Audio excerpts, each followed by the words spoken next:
Yeah. Hey, hi, how are you? Hi, everybody. Welcome to another edition of the 13th Dimension. I'm Jeremy York, and with me tonight are Sandy and Jackie, the two ladies that run the Old Lake County Jail in Crown Point, Indiana. Welcome to the show. Thanks for asking us. It's about time I got you on the show. I know. We hide out over here in our jail. Yeah, we don't talk to anybody. We don't leave. No. So we have a couple ladies here that are saying hello. We got April and Natalie. Hi. This show just be an hour long, and unless you want to go longer. And basically, what I want to bring you on here for is that there's not really a whole lot out there in terms of the jail. Most people associate it with Public Enemy with Johnny Depp, and Yeah. and I would like for people to get to know the history of the jail. When it was built, some of the famous inmates, some of the famous stories that have happened there. She's the historian. I'm the book nerd. That's what it is. I came here after they shot the movie Public Enemies, and I just came for a regular tour, and then I just pretty much ended up never leaving. I fell in love with the building. I'm not particularly a Dillinger fan. I don't do a lot of research on Dillinger. It's everything else here that I love the architecture. I love the stories, the people. And I've got so many, I look up so much stuff just because I find it fascinating, and I'll get passionate about it and I get annoying about it because I'll find something so interesting to me and I'll go on and on and on about it. But the jail was built in 1882, and the law in Indiana was that the sheriff's house and jail had to be adjacent to each other. So we're actually sitting in the living room of the jail right now, and the door to actually enter the jail is right here in the room. So the family that lived here, their living room connected to the jail, and they shared a kitchen. So their bedrooms are upstairs. They would sleep right here next to the inmates. It's crazy that it was set up that way originally, but until 1958, and they changed the law. Okay. I remember seeing a picture where the jail used to be connected to the courthouse. Or was it the courthouse? Yeah, next door, the building next door is the criminal courts building. And there used to be a bridge from the second floor connecting the buildings, like a wooden structure. They would take the inmates from the jail over to see the judge and back through that bridge. Okay. And when did that come down? Why is that? Yeah. When did that bridge come down? I think the late 1980s. The mayor at the time declared the bridge unsafe and had it torn down. It was way after the jail had closed. Not so quiet of a fact. Everybody used to break in the jail during high school. It was empty. We all did it. And me. Because she didn't go to school here. That's the only reason, or she would have done it too. But we used to break in and go sit up in that bridge, and looking back, we could have died at any time, honestly. But as a teenager, you don't think about it. Yeah, at that age, you never think about that. No. It's like, how much fun can we have, and how much trouble can we cause having it? That's all that matters. Right. But yeah, I was just thinking about it earlier. A lot of us that have we run hunts out of, we all kind of talk to each other on occasion, and it's really wild because some locations are only for ghost hunting. you know the ones I'm talking about. Yep. And then, you know, like ours, we're a public building. So, you know, we do all the tours and the games and the haunted house, and there's so much, you know, always going on that it's almost hard to concentrate on the ghost hunting thing, you know, but we get to meet like so many cool teams have come through here, so many different ways of investigating, you know, and we've got to see a lot of the new equipment that comes out, the old methods that work great, you know, and a lot of repeats. You know, we make friends, you know, with a lot of ghost hunting groups, you know. Like you guys. Yeah. Case in point. I can honestly say that your jail, I have been there more times than any other place I've been to. Right. Yeah. Yeah. And as many times as I go out there, I probably spend half of that time sitting out there on the front porch talking to you. Yeah. Yeah. We kind of feel like it's our second home, you know. Oh, I feel the same way. I feel the same way. That is why last year I chose there to be my first investigation after I had my accident, because I know that jail like the back of my hand. I could almost do it blindfolded. Yeah. Yeah. So that's why I chose your location as my first one, because I trust it.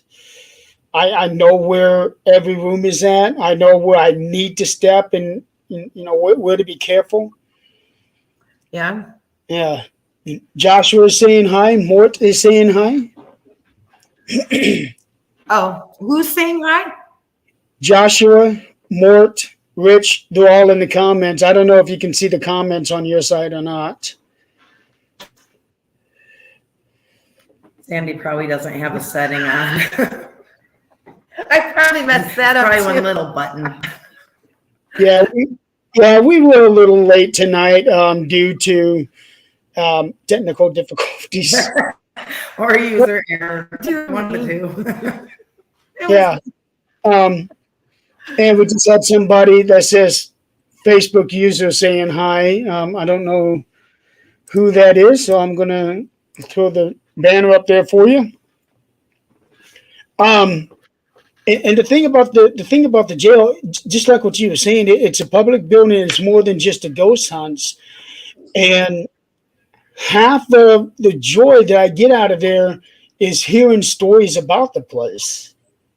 Yeah. You know, both of you had told me stories. Earl and Denise have told me stories, and plus other people that had been there that joined us or we joined them. Trading stories and getting all the different unique factors. That's what makes a place so alluring to go to. Well, we were even talking the other night about just being in there. You can go in there and not have a paranormal experience and still leave happy just because the building itself is so amazing. Yeah. Yeah, it is. Yeah. And I have one of the coolest stories about that place that almost nobody else can say, is that I have gotten locked in that jail. Remember that? You got locked in what? I got locked in one of the jail cells over there. You got stuck in one? It was in the Universal set. Oh, yeah. Yeah. So people are like, wait, you got locked in that jail? How long ago? It's like, a couple of years ago. But wait a minute, I thought that wasn't an open jail. It's not. So I had to go through the story of what happened. Oh, okay. You know what, though? You are also one of the rare people that saw a part of the jail that nobody else sees. Do you remember where I took you? I do. Yeah. I keep waiting for that place to get worked on so I can go back in there again. Yeah. It's on the list. I took him to the warden's apartment. Oh, yeah. Yeah. Nobody goes there. No. But yeah, the cool thing about the jail is once you get to know it, like you and other people that come here, it tells you where to go. When you go in there, you feel the draw of where you need to go, Yeah.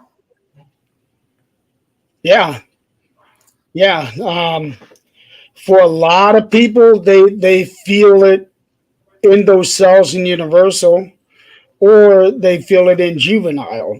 It's normally one of the two. That's the majority. Yeah. Well, and we laugh about it because so many people love juvenile, the third floor, and we never get nothing in juvenile. The kids don't talk to us at all. Nope. We're bored juvenile. And we're big kids. I don't get it. Right? They don't like us. Mm-mm. We got more people saying hi to you, Linda, Clarissa. Hi. And I don't know who it is, but from Shadow Seekers Paranormal. Okay. Cool. Yeah. One of them is saying hi. Thank you guys for all coming in. Right. It's awesome. Yeah. Yeah, they want to hear your stories. Okay, so I have a breaking story. I've got something fresh and new that I recently found out. Are you ready for like the breaking story? Let's hear it. You ready? Okay. You gonna give me that paper? Oh, yeah, just the one right on top. Okay, so I don't know how well you're gonna see this, but okay.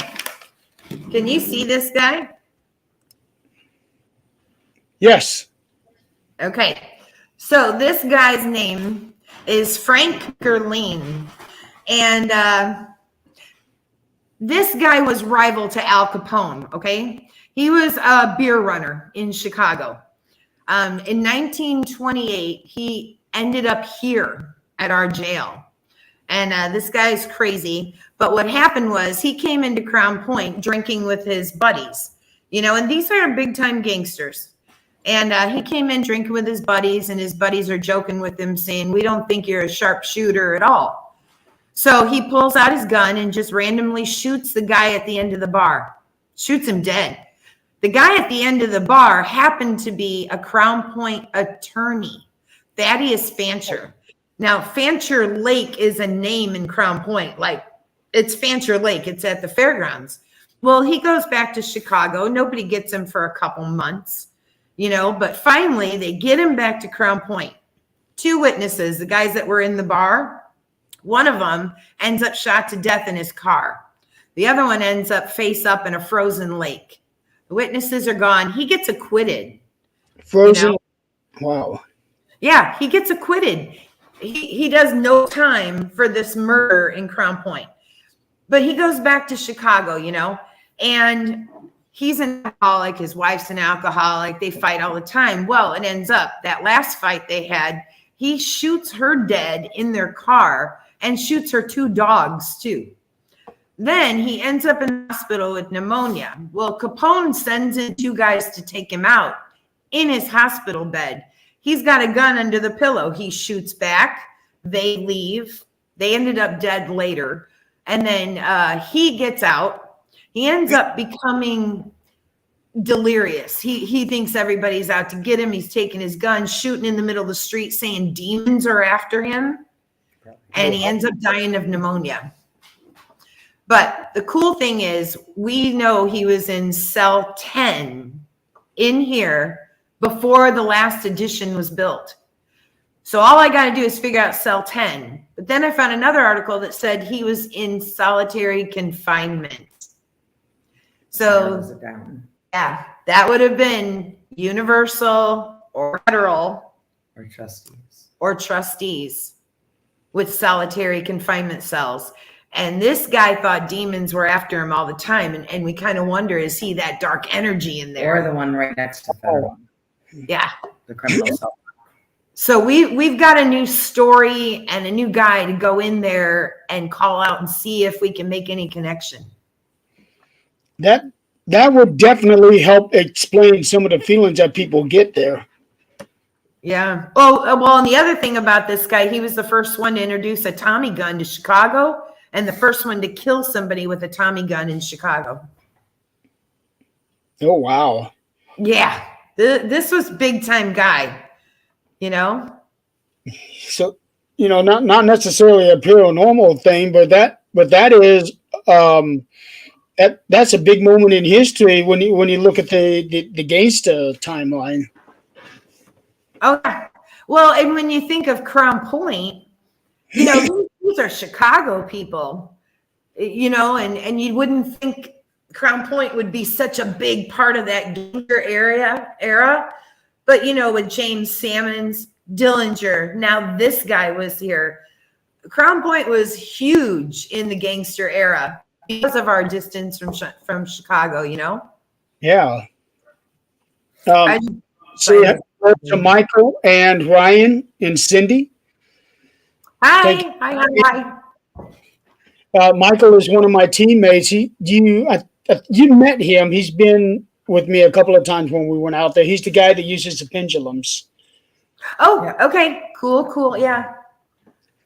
So in cell 10, that's where this guy was in. Yeah. The only problem is some of the cells have numbers, very faintly. And we've seen like 26, 28. I've seen a lot of 20s. Yeah, we're not sure where 10 was, but when they said solitary confinement, we know where all those are. And there's only 1, 2, 3, 4. There's only 4. Which cell block, are there any that have just 10 cells? We should look. See, it's always a mystery here. There's like always something to figure out. Scoob. We have a mystery to solve. Our nicknames are Scooby and Shaggy. Because we run. So if that's the case, then I have to ask you, who is your Scrappy? We don't have a Scrappy, do we? Well, we need a Scrappy. That's when the show went. That's true. Nobody likes Scrappy. Come on. Do you like Scrappy? I like him to a point. I thought he was annoying. He is too eager to fight. Right? Yeah. Scrappy sometimes, like some people, can be a little too stupid for his own good. True. Yeah. No, we're more chill, like Shaggy and Scoob. Yeah, definitely. Yeah. And there used to be. I'm famous for pocket candy. I have to have like candy in my pocket, and I feel that's like my Scooby snack. I remember how many times you would come join us there at the table there in that living room, and we would see candy here and there. Okay, I got another story for you. Okay. Yeah. So we were in a tunnel by trustees, and we had our K2, and we felt we were talking to Ann Cunningham, And it's just me and her. Yeah, just us. Nobody else was in the building. And we're standing there in the dark, and the K2 seems to be answering our questions about Ann, and it seems to be getting really excited, the energy's building, and we're thinking Ann gets crazy sometime and all this. And then all of a sudden something hit my foot, and I'm like, oh my gosh, something just threw a rock or something hit my foot. And, we ran. Well, we made up excuses though. We're saying out loud, we need to use the bathroom. We'll be right back. Like to no one, because we're ridiculous. And we're lying to the ghosts. We got rubber legs, we're all like freaking out. We finally, man up and decide to go back in. We're going to go see what happened. So we're looking down on the floor for this big rock that must have been thrown at me. And I found candy. It fell out of my pocket.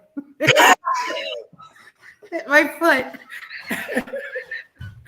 And then we think Anne's laughing along with us because the K2's spiking all the way to red. We're cracking up. Anne's cracking up. Well, I remember one time, it was, I want to say it was about 2 years ago.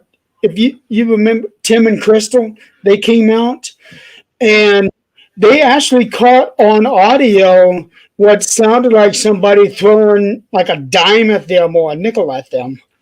Yeah. And I think it was right there by Anna's cell. It's happened before. We've had rocks thrown at us, quarter screws. Yeah. Standing in trustees on the wall, like something smacked the wall right next to us. And there's nobody on the other side. It's cells. It's the craziest thing. It just happened out of nowhere. Huh. The one crazy thing that I remember, I think it was the last time that I was there, which was July, and there were 6 of us inside the tunnel, and we decided to split up, 3 on one side, 3 on the other, and it was myself, Amanda from Shadow Seekers, and then it was a friend of Carrie Bilbro.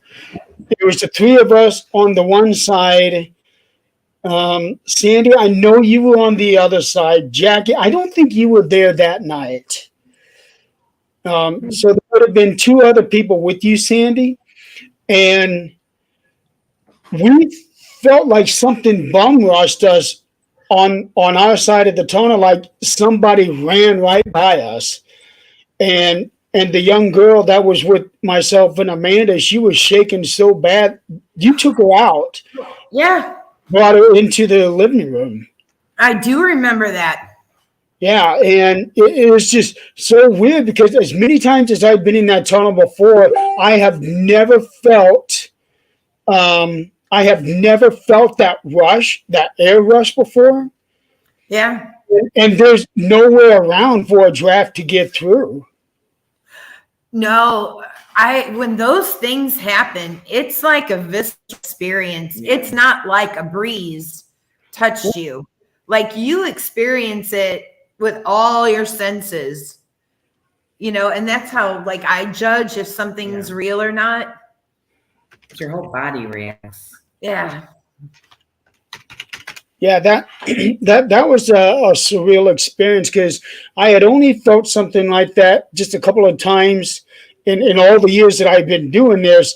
But this one here is just so strong. It was like somebody literally running through you when this happened. Yeah. Yeah. One time I felt this before, I just felt it on my elbow. No, I felt everything. It was almost like somebody had a powerful box fan and just ran right by me with it. Yeah. I probably did. The tunnel is so unpredictable.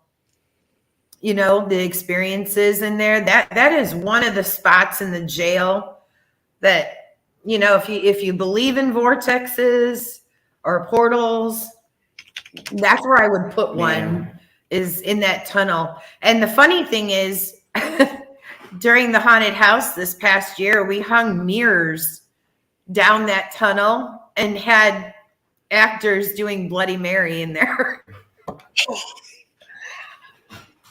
They survived. They're all right. Yeah, they're okay. The mirrors are still in there. We didn't take them down yet.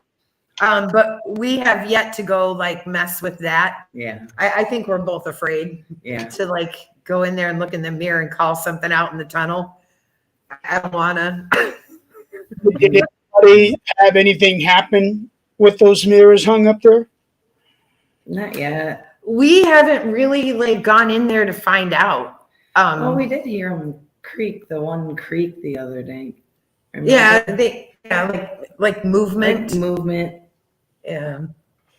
But nobody has told you anything that's happened to them with the mirrors up there? Well, we're shut down. We shut right after the haunted house till March. Because it's so cold. Yeah, because the cold. So we don't have any groups coming in right now at all. It's just us when we want to go in there and kind of fool around. So we have no groups in here. The ghosts get a break, you know. But I'll tell you what is in there right now. Somehow a squirrel got in, and this squirrel is nuts. I had a National Lampoon's moment with this freaking squirrel. Uh-oh.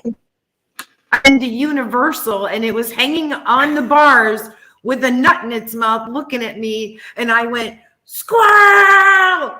And the squirrel like freaked out, and he ran down the guard walk, and I went into Universal. Well, he came back out, and we ran into each other again, and he freaks out, goes running in, and all I hear is thunk, thunk, thunk as he's like hitting the bars. He's still in there. There are nuts all over the place. Everywhere. Like top of cell doors, just one little nut sitting up there. I think the squirrel has gone mental being in there. Well, anything is possible, especially with animals. But I think it would have been funny that when you yelled out squirrels, if that thing would have come chasing you. I'm imagining like the bats and squirrels playing at night, Or plotting. Yeah.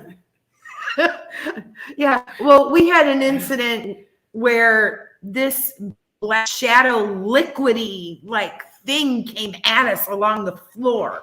Yeah. And we both jumped as if this thing was real, but it wasn't a real animal or anything. It made no sound. It didn't have any weight to it. It was almost liquidy, right? Uh-huh. So it was nuts. And it actually shook both of us up. Well, because we literally jumped out of its way because we didn't want to get hit. And it was little, it wasn't big. Yeah. But both of us jumped so that it didn't run into us. But there wasn't really anything. Yeah. So now we go in there and you're like, crap, is it a demon? Is it a squirrel? Is it a bat? I know, Wow. We probably need some groups to start coming in soon so we don't go insane in there, Yeah. Yeah. Well, more than happy to come over there sometime. Come on out. Come on out. It's really, really cold, but it's a lot of fun. Yeah. First of all, hello, Chantel, and hello, Brad. Brad, you're showing up as Facebook user.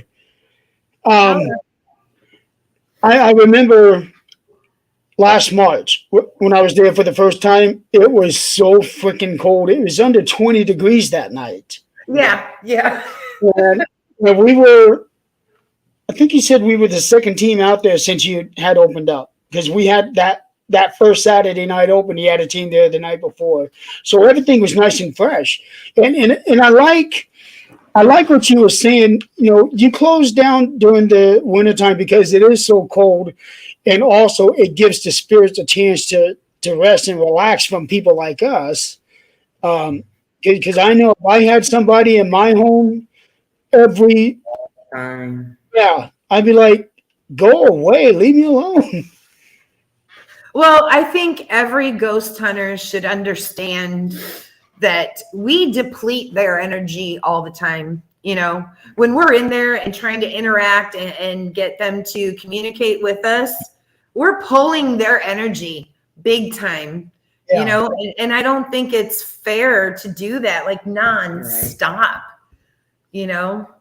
But think about how it must be for some of the locations that run every single day, not just Fridays and Saturdays, but 7 days a week.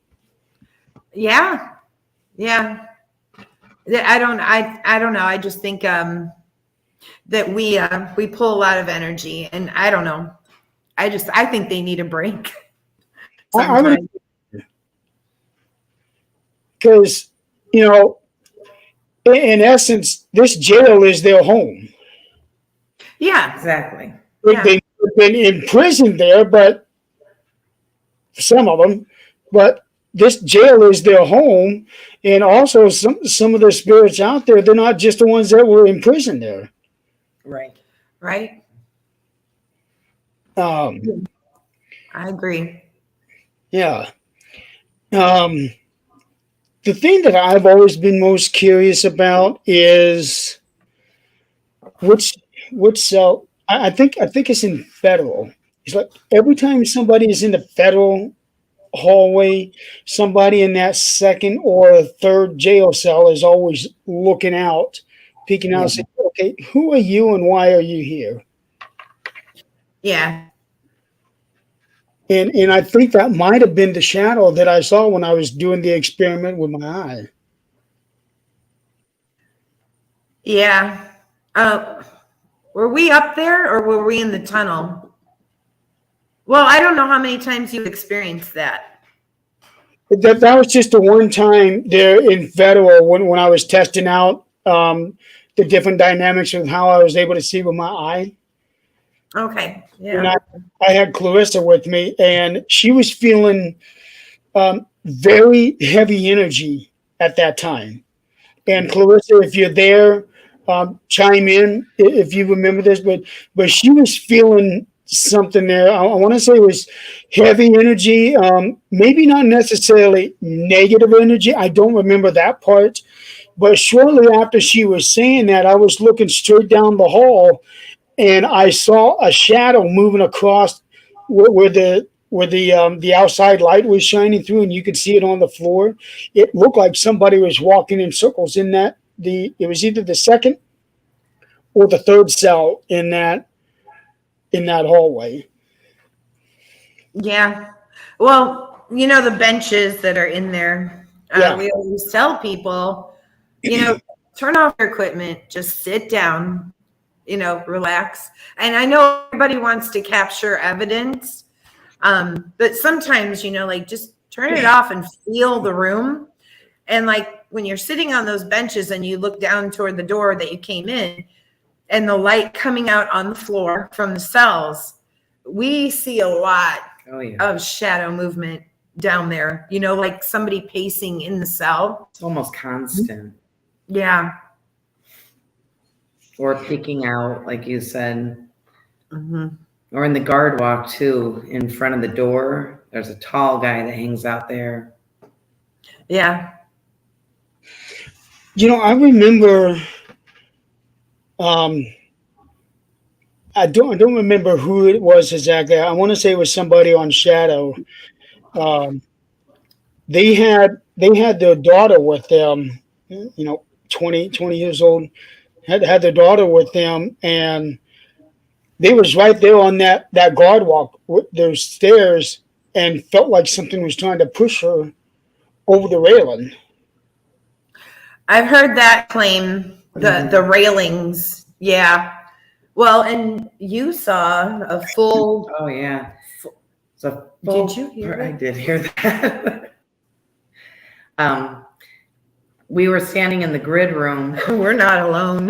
No, we're not. We're never alone. Yeah, that was weird. But we're just standing in the grid room trying to figure out where we're gonna go. And I looked up, and just clear as day on the third floor was just a guy. I don't know who he was, but I was able to see him. Like I thought he was a real person standing there.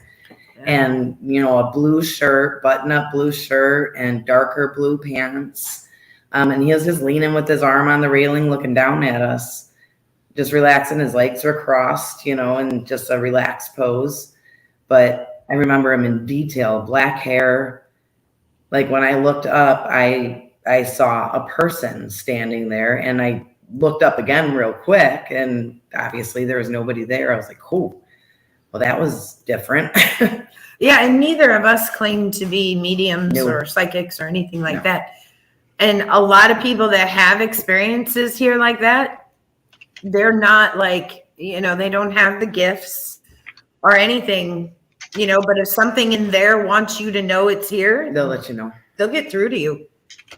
In some way that you comprehend it, they'll get through to you. That outfit, the blue shirt and the darker pants, is that more of a guard's outfit, or would that have been a prisoner's outfit? I have no idea, because the prisoners, Didn't have uniforms. They just wore whatever they got arrested in. Yeah. Well, Towards the end, towards the end, I think they introduced jumpsuits. Yeah, this was not a jumpsuit. Yeah. I would say custodian or maybe no, because guards would have worn the tan, right? Yeah, but they had like turnkeys. Those were guys that just came in and were responsible for cleaning up around here. Samuel Cahoon was one of those. He's the one that went into Dillinger's cell block to clean up, and Dillinger overpowered him. They're called turnkeys, just regular people that were allowed to go in there and like mop and do those kinds of things. So maybe it was, I know. Are you hearing? Yeah, sorry. Yeah. Somebody out there want to come say hi to us? You know, like you're talking about us. What are you saying? We're a little gun shy right now. We were here 2 weekends ago. We're sitting at the table here in the living room, right across from each other, just chit chatting before we go in. And all of a sudden, boom! It's pitch black. I can't see her. She can't see me. It took us 2 seconds to actually jump up. I spilled my coffee. I knocked the pretzels to the floor. I know where the door is. I'm trying to get there. She's trying to get there. We get to the front porch. I am a laugher. When I'm hysterical, I laugh. That's what I do. So I'm on the porch, annoying. She's in a fetal position, having a heart attack, and we realize the whole street is out. All the power went out on the whole street. And we're in here thinking the demons just finally got us, Was that the post that I saw from you like about a week or so ago? What? I remember making a post recently about power outage. Was that then? Yeah. So now, like the flashlights, like right here. Which way? Right here. Because we're not doing that again. No. That's terrifying. It was black, like no outside light coming in. We're 3 feet away from each other. We couldn't see each other. No.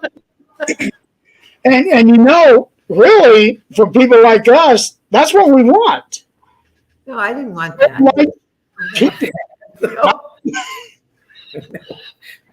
It's one thing where you're like, okay, we're gonna go lights out, and you click it off, but your finger's on it and you're ready. It's another thing when you're not ready and it just goes black. And you're just 2 people in this big ass jail, and you're Scooby and Shaggy. Right. We earned those names. Oh yeah. You better run faster than us, because we will plow you over. Yes. So does Scooby jump into Shaggy's arms? It's happened. I don't want her. And for those of you in the audience, I do have to tell you, for those of you who have not been to this jail and have not met these two, you are missing out, because these two are so much fun. They were so much fun, a lot of laughs, a lot of stories. You're going to have a good time, but you're also going to learn as well, because there's so much that these two can tell you and so much that the jail itself can tell you. That's why I love going out there to this place. Again, it's in Crown Point, Indiana. It's just outside of Chicago. And like 40 minutes. Yeah. Not far. And as a bonus, they got some kick-ass pizza parlors right by them. Yeah. One right next door and one right behind them. Yep. Yeah, if anybody doesn't know, the sheriff's house is a 2-story structure, bedrooms upstairs, the main floor with the dining room, living room, basement. It has its own stories. Mm-hmm. And then the jail that's connected to it is 3 floors, over 150 cells. And it's kind of sectioned off to like juvenile, federal, the infirmary. The Universal one we call Universal because that's where they shot some of the movie Public Enemies with Johnny Depp. So that was Universal Studios. Really, it was a general population. but there's 18 cells in that cell block. There's 9 on each side. 10. No, there's 9. Maybe that's where he was. Maybe that solitary element's number 10. We're gonna go count tonight. Okay. We're gonna go. We're not gonna go count tonight. We'll turn the lights on. Okay. We'll turn the lights on and go in. Just because the lights on, that doesn't mean they're going to stay on. Get our flashlights. Several. But yeah, and then there's 4 criminal cell blocks back there too. One of which Dillinger was in. But another thing, it's really cool. Somebody left us a gift, and I don't even know if I can pick it up and show you. Look at this. You see this book? Oh my. This is a whole book of newspaper clippings and stories about Sheriff Pruitt. He was the sheriff when this jail shut down. And in that book, I found the full story of the guy that lit himself on fire in there and took his life in the jail. The whole story's in there. And I just found this tonight. Somebody left it here for us. So I am so excited to go through that and get more stories. And we knew about that guy, but we didn't know exactly like how he did it. He was actually an arsonist. He took himself out the way that he had killed some other people. He did the Molotov cocktails. Oh, wow. Okay. Yeah. Yeah, but I mean, I'm so excited to get into that book tonight. I'll bet. Yeah. So will that thing be available at this point for other people to go through it, or are you going to hold off on that for a while? No, I think it'd be awesome to share. Like to share the history. Yeah, I think it'd be great to share. From the looks of it, that thing can take up that entire table by itself. Oh yeah. I got to figure out who left it here for us, and like who put it together, because all of the articles and everything in there are from the actual newspapers from the late 70s. So somebody was making this scrapbook as they went along. So I'm wondering if it's Sheriff Pruitt's family or his wife or somebody that was like doing that while he was sheriff. And there's some actual photos in the back of it, like all these real photos. So it's got to be somebody who is either connected or has actually been involved somehow. Yeah, I don't know. Like, when the sheriff's department got their first helicopter, that kind of cool stuff. I love that kind of history. So yeah, I can't wait to go through this stuff. Yeah, I can't wait to look at it either. Get my grubby little paws on that thing. Yeah. Well, and too, I think you've been here investigating upstairs in the sheriff's house. We do make connections with certain sheriffs and certain wives. Helen Knotts is one that's communicated with us before.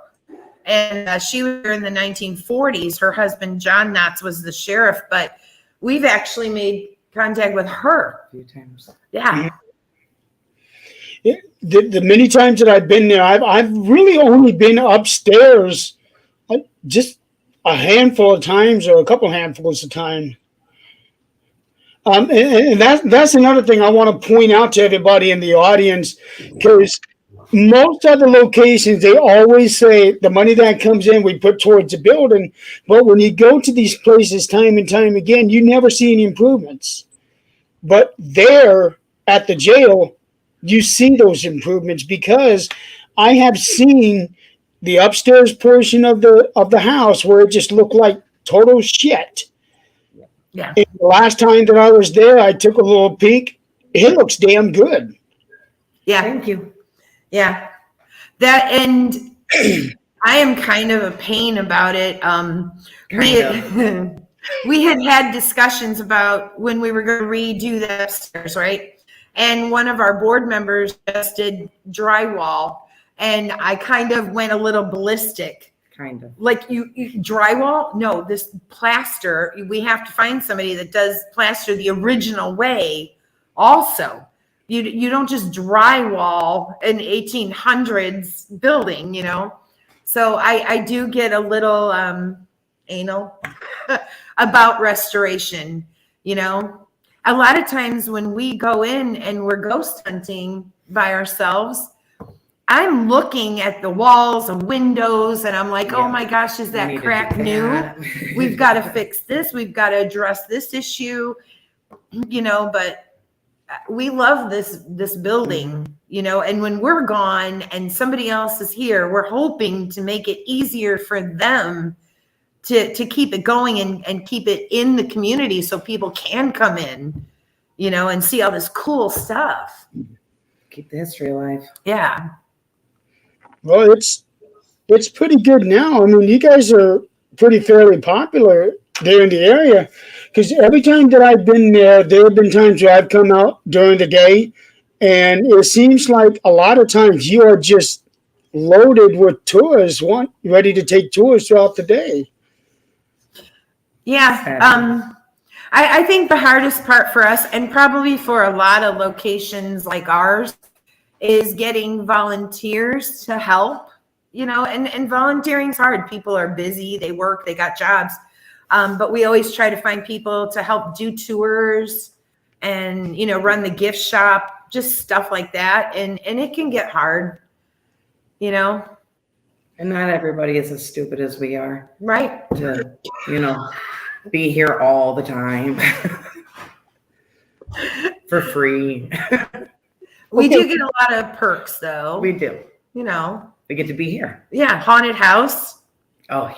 My gosh, it's worth it just for that. That is the funnest thing you could ever do. Amazing. Is run a haunted house. People are ridiculous when they're scared. My favorite part, now I have never been through one of your haunted houses, but I have seen all the stuff that you guys have. Yeah. So I can just about imagine the amount of fun that you have in that building. But my favorite piece that you guys have out there is Hannibal Lecter.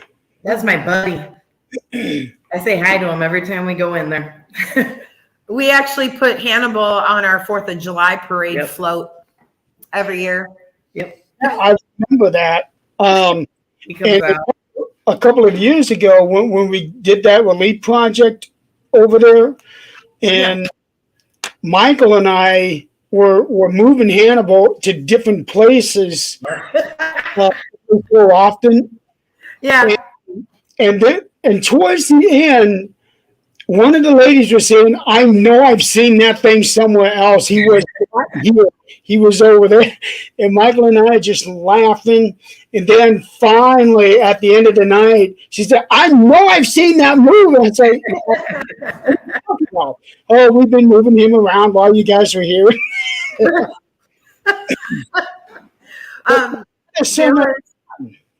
Go ahead. Yeah. What other devious things do you guys do to torture people? Or do you share those secrets? The inmates torture them. We don't have to do anything.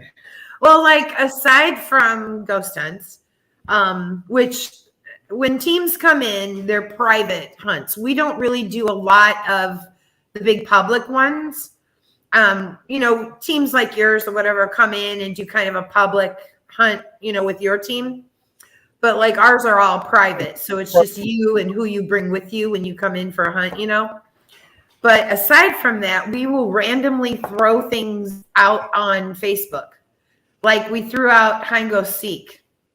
And basically we told you, you get 20 minutes to hide. We get 10 minutes to find you. But we come looking for you in full Halloween gear, maybe chainsaws, you know, when we come in to find you. And people love that. Yeah. But I don't think they understood there's nowhere to hide in a jail. There aren't hiding spots. Not really, no. No. There was a kid that played with his dad. Yeah. And we couldn't find him. No, we didn't. Really? No, he was so far under this nasty cot, like one of the bunks. We didn't even look. Yep. Yeah, he was little, so it worked. They won tickets to Haunted House. Nice. Yeah. And we did like Escape the Jail, Mhm. where there's 2 doors on the jail that are padlocked. Uh-huh. We don't use the front door. So you have to find a key to one of those padlocks to get out to win, you know? And yeah, we had clues. You could solve clues, try to find this key, but it's somewhere in 3 floors of jail cells, in order to get out. That was fun. Did escape a life sentence. That They was had to find the murder weapon and prove their innocence. Yep. Murder mystery, Yeah. like a scavenger hunt thing. The murder mystery that we did with our team, that was so much fun. Yeah. Yeah. And I remember one of those clues was gone because another group had picked it up by mistake when they were supposed to look for their own clue. Yeah. Yep. Live and learn. We learn from our mistakes. Yeah. Well, that's just it. I mean, it was them trying to figure out where it was at, and it led them to where we were supposed to get our clue. But somehow we thought, okay, well, we need to go to this spot. Yeah. Funny story. We had invited the Ghost Brothers to come out. I love their show. I think they're hilarious, And we invited them to come out on a Saturday night for an event. We sold tickets. And our escape room was Friday night, and then they were coming Saturday. Well, they showed up Friday, and we're just like looking at them going, you guys aren't supposed to be here till tomorrow. And they're like, well, can we hang out? We're like, yeah, we're doing an escape room. They jumped in and pretended to be guards. Were yelling at everybody, like, and just had the most fun. It was great. And then the next night when they came back, after we had done an investigation, we brought up all of their YouTube videos, right? And bloopers and all this stuff from the show on the TV, and had them explain what they were doing in, their videos of their show. Yeah.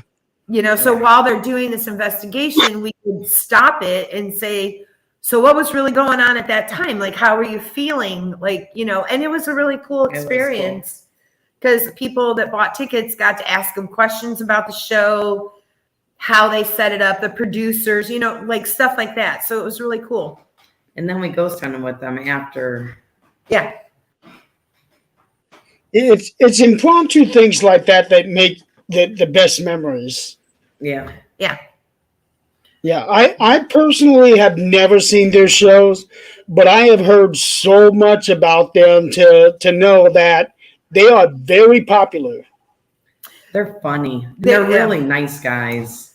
And they get scared. Yeah. They seriously are like, nope, not doing it. And, and I identify with that. Same. I'm like, I get you, dude. I wouldn't do it either. Probably the most chicken shit ghost hunters ever, but whatever. We have fun. We'll try it.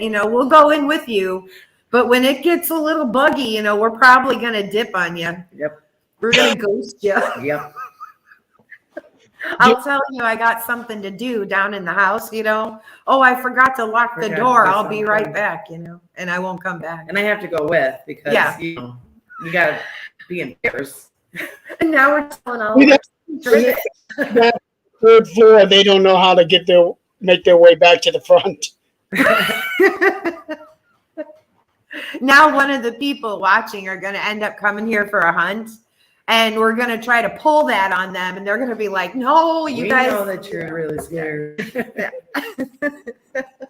Just be all serious, like nonchalant. Oh, I gotta go lock the door.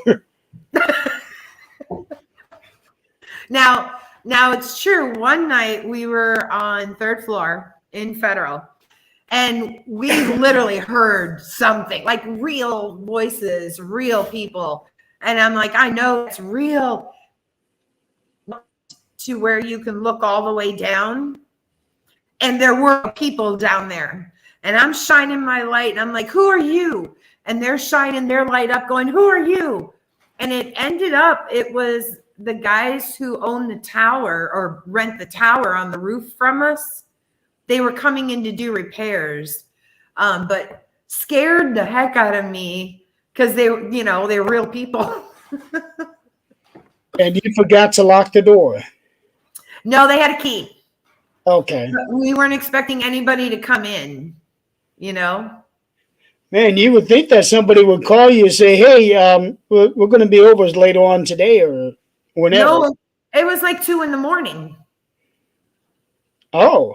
Well, usually at about that time is when everybody is gone. Yeah, no. We're still there. Sometimes. We're all here. Yeah. Do you know that big plywood cutout of Dillinger I have? Yeah. It's painted, Uh-huh. We had that in the grid room, just sitting in the corner. And one of the tower guys had come in and tripped the alarm. And went straight to the police. They came up here. He's on the 3rd floor. He doesn't even hear that they're here. And they come in with guns drawn. And they almost shot that Dillinger cutout. Crown Point would have finally got their man. They should have shot him. They would have got Dillinger. Well, at least they didn't get that guy in the skimpy bikini that you have over there.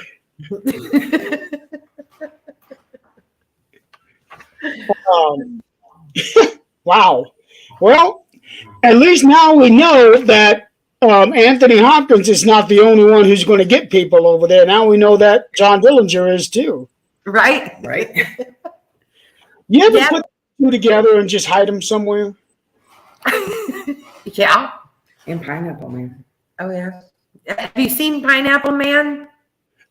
I think that's the one I'm talking about, the one in the skimpy bathing suit. Oh, no, that's not Pineapple Man, yes. Yeah, that's Pineapple Man. Okay. And then the Dillinger cutout, and then Hannibal. Those three, you could probably put them on all the windows upstairs at the front of the house. Just leave them there. Randomly. Well, actually, right now in the front window of the house in the tower, we have a full headless horseman from the haunted house. We didn't want to take him down, so he just stays up there now. It is a full-size horse, and the horse's legs go, and he's holding a pumpkin head. He's amazing. He's amazing. I've seen that one before. No, we just got him. Oh. Yeah, he's going to hang out for a while up there. I like that. And we left him on. So if anything wants to trigger him, we'll hear him. Awesome. Of course, if I hear him, I'm leaving. We're gone. Yeah. Why does that not surprise me? Grab all our shit. We'll be like, I can see it now in the middle of the show, right here in that thing. Oh, our guests are gone. Hey guys, show's over. So if all of a sudden you just see our chairs spinning and we're no longer talking to you, you'll know what happened.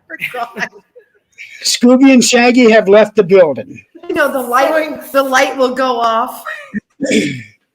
Nobody's here. Oh no, Brad, you do want to go there with me. Trust me. We have a lot of fun. My friend, one of my good friends, Brad, who was saying, remind me never to go there with you. Oh no, you'll go there with me. Yeah, we're going to have a lot of fun. For those that are out there in the audience, do you have any questions for these two? I know some of you have been there, like Dina and Carrie. Carrie from our team. Carrie, we were just talking about your younger friend when we were there last time, and we had that thing bum rushed us in the corner. Carrie might have been there at the other end of the tunnel with you, Sandy. but I don't remember. I just remember it was me, Amanda, and Carrie's friend that was with us. um, okay, Brad is asking if you guys have a ghost cat. Yes. Yes. Yeah. Something that like brushes up against your leg. Or you'll be walking and actually step over it. Yeah. Like I've stopped dead in my tracks and kind of over my own 2 feet because I didn't want to hit the cat. Yeah. And then I reminded myself, there's not an actual cat here. It wouldn't have mattered, but yeah, they'll walk out in front of you. Okay, and I know why Brad asked that because last year, finally, for the first time, we went to the Mansfield, Ohio prison. And Brad ran into a ghost cat then and jumped like 5 feet in the air. I was right there with him when that happened. And it turns out, although this wasn't what he saw, but it turned out that another part of a building, one of my cameras caught a raccoon that nobody had seen. Oh, I'm glad we don't have raccoons. That's a whole different story from squirrels. You know? Trash pandas. Yeah. I don't know. Okay, so since you guys do have a ghost cat now, that means I'm going to be sitting somewhere in that building going, here, kitty, kitty, kitty, kitty. Do it. Well, we also have a dog. Yeah, and you've been in trustees. You saw the paw prints in the floor. Yes, I have. Yeah. So we okay, so we like to have fun like anybody else. So we try different things all the time, right? To see if we can connect. And we have gone in there and played we've done dog, right? We've played like dog barking. We play old phones ringing, like just different sound bites, you know, and a lot of times that actually works. Oh, I remember that one sound bite that you tested out that I was over there. It was that high pitched, low pitched thing. Oh, shepherd's tones. Shepherd's tones. Yes. I remember you tested that out. That thing is freaky to listen to. Yeah. Yeah. It's supposed to bring out demonic energies, supposedly banned by the Catholic Church. Yeah, I don't know. It's just something to play with, I guess. You know? From my recollection, nothing ever did happen when you did that at that time or for the rest of the night. Not that time, no. The people that originally did it, the group that came here and did that night was horrible. Everybody involved had something horrible happen, you know? And when you guys were here, that was only the second time I've ever played it again. Yeah. Because I wanted to see what would happen. And I know you guys are pretty solid, you know? So I thought whatever happened, y'all could handle it. You know? So yeah, but no, it was okay. It was okay. You know, I do know that I am rarely let down when I go over there. There's almost something happen every single time I go there. Yeah. Well. I was going to say, I don't know if you remember this, but that is the first location where I had experimented with my dog whistle. Yes, I do remember that. Yeah, because we were there for 2 nights. The first night, absolutely nothing happened. And then during that next day, I went to 3 different places to look for a dog whistle because I had this thing in my mind and I had to try it out. Finally found it at the Crown Feed and Seed. Yeah. That building is actually a landmark for me now when I'm on my way over there. I always look for that building, just like I look for little landmarks when I go on road trips. Did you see the little chicks they usually have in the back? They have live chicks. I have not, no. Oh, yeah, they have like live little chicks back there. Yeah, I didn't quite make it that far. That night, I tested out the dog whistle, and the guy was standing next to me, almost immediately he got a scratch on the back of his neck that actually drew blood. Yeah. Yeah. So that was when I knew, okay, there is something to this. I need to continue on with this. Yeah, you warn the person standing next to you, I Right. guess. Well, sure, yeah. We're not. You gotta have your, That is we are. yeah, you got to have your guinea pig no matter where you go. True. I had a team come in. I don't know, after I found out about Frank McErlane, Mhm. and after I found out that guy. So, I have this like big old speaker here, right? Mhm. So I took it in the back, and there is a YouTube documentary on Frank and about all of his crimes, all the people that hated him, right? So I thought, I'm going to play that really loud back there, that whole documentary before the group goes in, just to see if we could get Frank to kind of hear it, I don't think anything happened as far as Frank, but I am going to try that again. Okay. I've only seen one person do this, and I doubt if you would remember her, but she was a guest of ours that came in from New York State. Her name is Robin, and she is fluent in Spanish. So towards the end of one of the nights that she was there, she was in the kitchen speaking Spanish, trying to talk to somebody that's in there. I forget if it was one of the cooks or somebody. Somebody. Yeah. Somebody, one of the inmates that worked in there, or a cook, somebody in there speaks Spanish. Yeah. Yeah. Yeah. So and this completely took me off guard because I have never seen anybody or never heard of anybody speaking in a different language, but it makes sense because not everybody's going to speak the same language. Well, again, one of the cool things is we have some of the original logbooks and like 1907, 1910. And for some reason, they wanted their place of origin written in these logbooks. And man, we're seeing Germany, Lithuania, Russia, all of these different foreign places written down in these logbooks as places of origin.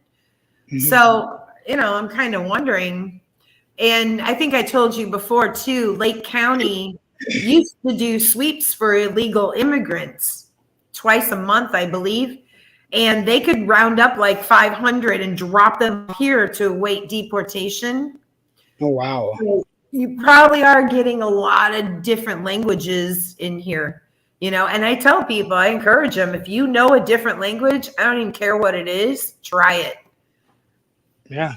You never know, especially inside of a jail. Yeah. Yeah. We have a lot of those inmate cards. Those aren't all English names. There's no way, right. Well, I remember going through one of those books that's actually right across the hallway from that door behind you, Jackie. And the handwriting in these books is so immaculate. Yeah, they're amazing. The calligraphy is great. Yeah. It almost gives you a headache when you're reading it because it's just so perfect. Yeah. It looks like a computer font. Yeah. I could not try to emulate that kind of handwriting. No. Yeah. But then again, they taught penmanship in school. From little on, right. You had to have penmanship and know how to write. Yeah, that is true. And I can definitely tell you, they didn't teach that when I was in school. They helped with the writing, but not penmanship. Yeah, we both went to Catholic school. We had to write well. You had to have good penmanship. Okay. Yeah. So maybe that was why I never got that, because I was just in public school. I don't know. Lucky. I'll tell you. Okay, so at the sheriff's house, we have a board because we're a Restoration Preservation Foundation, and there's 9 of us on the board. One of our board members is a historian, like we are, I guess. And those big old log books that we have from the early 1900s, the one is 1889. She absolutely believes those should be under glass, and nobody should touch them. And if you do, you should wear gloves, the whole thing. And point, I would have to agree with that. But I've been watching this guy who is he is a specialist in antique books, right? And he works like at the Smithsonian, and he shows like 1600s Bibles and things like this. And he says, well, you may ask me why I'm not wearing gloves. And he said, actually, it's bad. You should not wear gloves, and no real book historians do, because you actually can tear pages trying to turn them, and the fibers from the gloves get all over the book, and you can do more damage by wearing gloves. I would not have guessed that. Yeah, it's kind of a bone of contention between us because she does not believe me one bit. But this guy works for the Smithsonian, like he handles books. That's his job. You don't get much higher up than the Smithsonian when it comes to the antique stuff. Right. Yeah. And how are we supposed to share this amazing history if everything's under glass? True. But there are ways. If it was like a single page or a single parchment, you could easily be able to share that under glass. Now, if you have like a book, like those log books, and you want to flip through the pages, then that would be much more difficult. Yeah. I mean, we just put them out. Yeah. I mean, we kind of like, if we're having kids or something here, obviously we're not going to put them out. You know what I mean? Right. We use our best judgment on the groups that come in. We have them in an area where we are not, hidden away somewhere where somebody could rip out a page or something crazy, because people can be crazy. We all know that, but More often than not. Yeah. Okay. Yeah, because I know that when I go back there and look through those books, I personally turn those pages carefully because I know how old those pages are. Yeah. And they're also pretty thin too. And for the most part, I think most people do. They respect the age of the books, and they're just so happy to be able to look through them that, everyone's so gentle turning the pages, and, because you're just in awe, you're trying to read this amazing calligraphy, and then it's just so old, Well, that's half of what we do. And I mean, what we do is not all just going in the dark and yelling hello, hoping somebody's going to answer us, but we're also there to learn the history, and those books have a lot of history to tell. Yes. Yeah.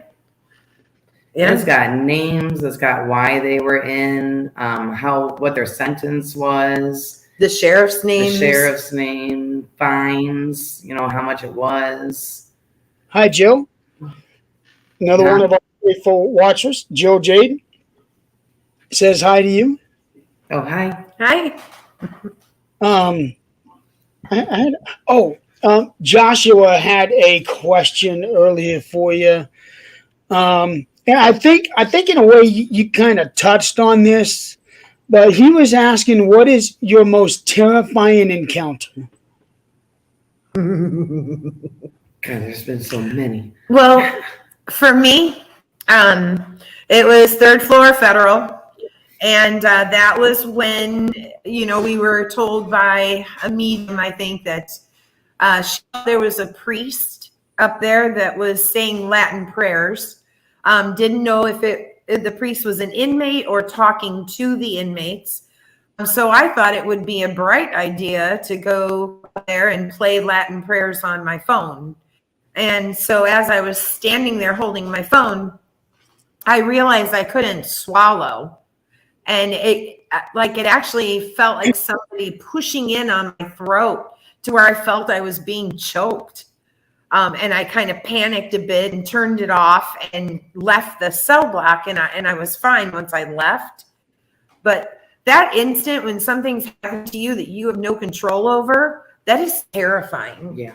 You know? And for me, I think that's my biggest one. We were in offices not too very long ago, and we have an old chair that's it's original to the jail, Like a 60s. like 60s. Yeah. And I was sitting behind the desk in the chair, and we weren't even ghost hunting. We just go back there to talk and feel it out. Feel it out. Yeah. But we're just sitting there talking, and something grabbed a hold of the chair and shook it. And I mean shook it. I don't think I've ever moved that fast in my adult life. I jumped so far. I was from the chair to the other end of the room in about a second flat. Scared the crap out of me. Yeah, well, it scared the crap out of me. I'll never sit in that chair again. No, she won't. She avoids that chair now. I don't know what it was about it, but it wasn't like a light little tremble. It was like someone took it and shook it. Yeah. Well, I know where I'm sitting next time I come out there. More than welcome to. It's You'll know what still you're there. talking about. It's still there. But I can just about imagine what your answer is, at least for you, Sandy. I can just about imagine what your answer for this one is. Brad is asking, what is your favorite piece of equipment? Everybody knows I'm a K2 girl. K2. Yeah. And we had some discussion about this, whether the K2 is a good way to communicate, or we've actually trained our entities to communicate with us that way. Because I've been here 12 years, and I've always used the K2. So, when we talk about, do spirits continue learning in the afterlife? Do they take on new information, like the intelligent, entities? I don't know if they've learned that that's the best way to communicate with me, is that K2 meter. But it seems to be everybody is able to use a K2 meter and get communication here. Okay.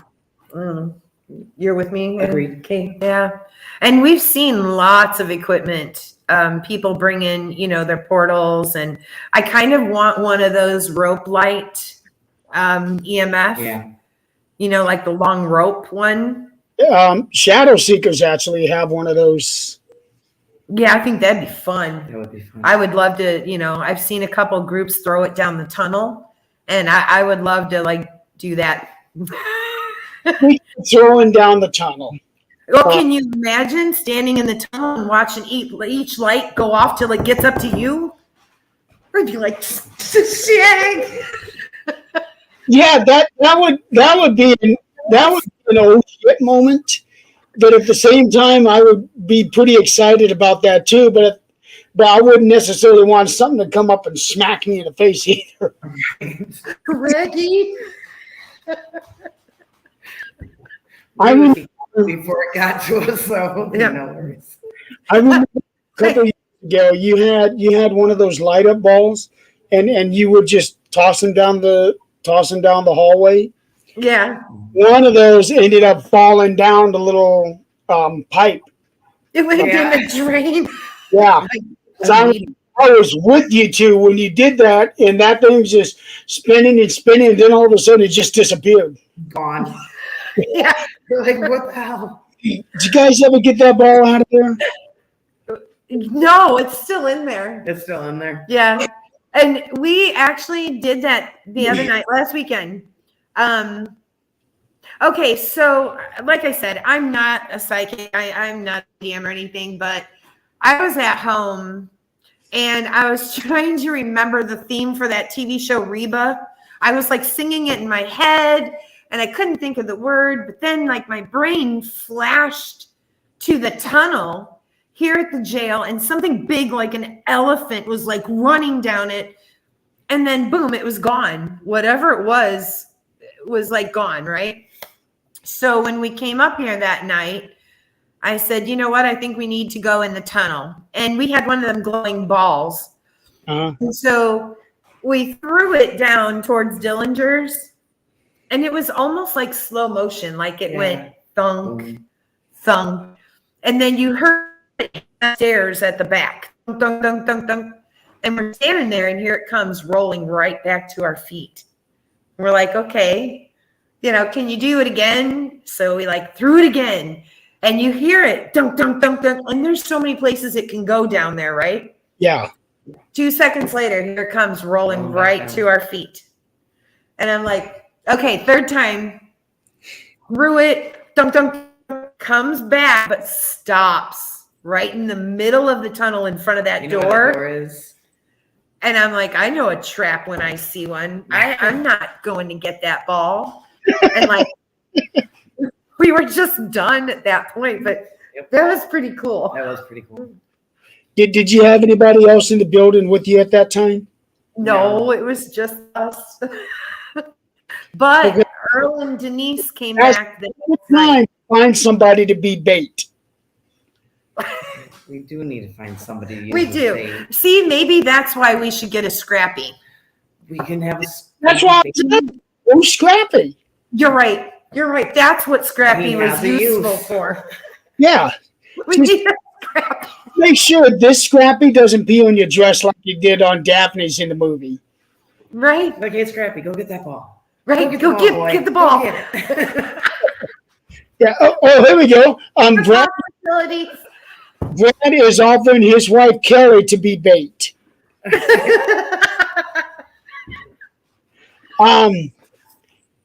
Dina was asking, have you guys started booking for the year yet? And when are you starting your investigations again? I know it's in March. Yeah. We start back up in March. So you can email crownpointjail@gmail.com. And like I said, at end of February, start getting a hold of us, and we'll start, giving dates and that we can book. crownpointjail@gmail. Okay. Yeah. I am putting that out there in the comments for the people. Yeah, like end of February. No. Hold on. Disregard that. I made a mistake on there. There we go. You need the moves? Yeah. There we go. Okay. David. I'll be right back. Okay. David is Right now, phone apps. Jackie's dealing with a kind of a back injury. So she needs to like move around a little bit here. She's getting stiff. But I talk. What do you guys want to know? David is asking if you use any phone apps do you use any phone apps that you are satisfied with? I'm always leery about phone apps just because I believe even if you have your location off and that kind of stuff, for some reason, I just believe they know where you are and they're going to throw out words that, kind of go with your location. But then again, I've seen people use like that, what's it called? Necromancer or? Actually, Brad is a big fan of that one. Yeah, I've seen people use that and get some pretty cool results. So I like that. I would love to find me an Ovulus that's not $1 million. I used to have one years and years and years ago. I love the Ovulus. Oh.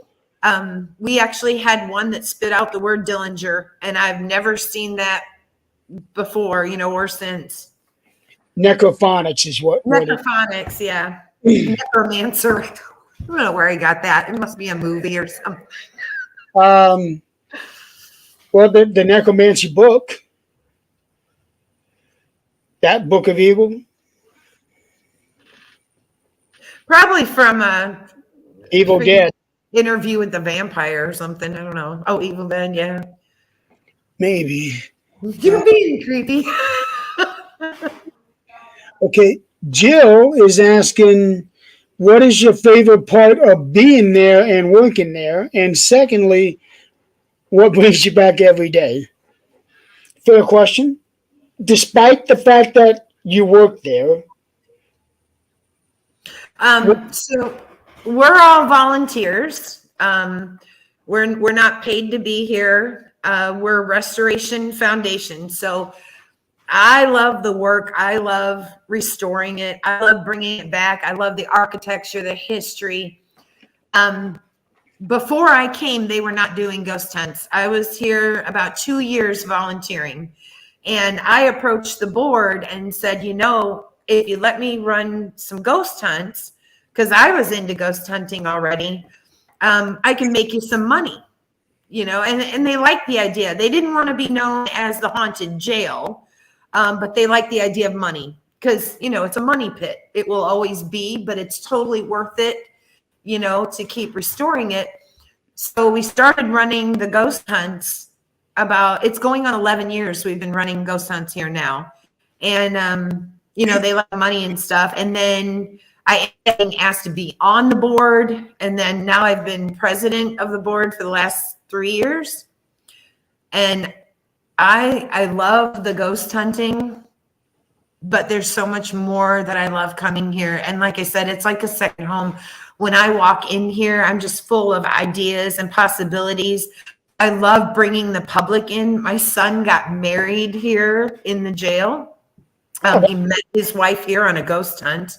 He proposed Halloween night during the haunted house in full costume, and then his, wedding was here. And now my grandson is actually coming in. He's going to be 3, and he's actually coming in and running around the sheriff's house and everything. So that's what keeps coming back. It's part of me now. that's good.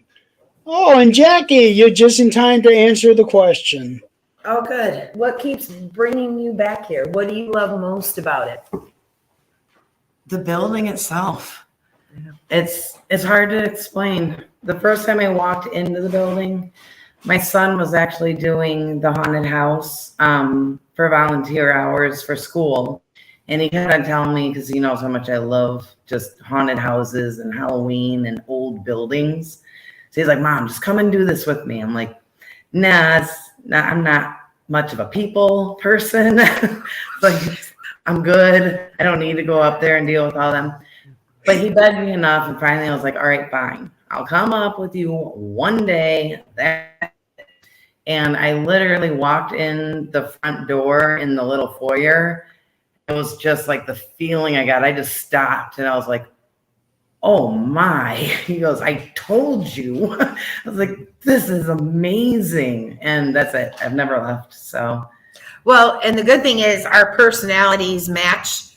We're both workhorses. Yeah. It's really hard to find people with stamina that keep coming back and banging their head into a wall, time and time again. Do that. And we will literally grab brooms and go, let's sweep out that cell block. Mm-hmm. Let's move these 20 tons of bricks today. Let's just do it. And we're sore and we hurt, and I'm getting old, but same. But we both have that same work mentality. And when you see the results, that's reward enough.